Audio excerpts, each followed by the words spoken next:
রাজধানীর বাংলা মোটরে বৈষম্য বিরোধী ছাত্র আন্দোলনের কার্যালয়ে মারামারিতে 7 জন আহত হয়েছেন। তাদের উদ্ধার করে ঢাকা মেডিকেল কলেজ হাসপাতালের জরুরি বিভাগে নেওয়া হয়েছে। মঙ্গলবার বিকেলে এই ঘটনা ঘটে।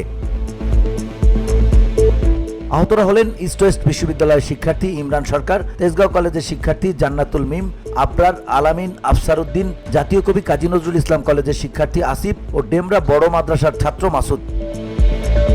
ঢাকা মেডিকেল কলেজ পুলিশ ফাঁড়ির ইনচার্জ মোহাম্মদ ফারুক জানান, এখন পর্যন্ত আহত 7 জন চিকিৎসা নিতে এসেছেন। তাদের সবার চিকিৎসা চলছে।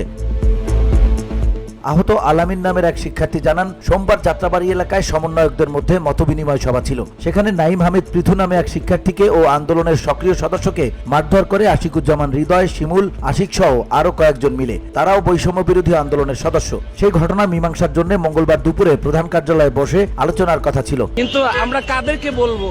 আর তারা তো আমাদের ভাই। আমি চাচ্ছি না তাদেরকে দোষ দিতে, কিন্তু তারা এমন ভাবে আমাদেরকে মেরেছে, মনে হয় যে আমরা তাদের শত্রু। সেই অনুযায়ী সবাই সেখানে উপস্থিত হন। এক পর্যায়ে কার্যালয়ের ভেতরে আজও তাদের পিটিয়ে আহত করা হয়।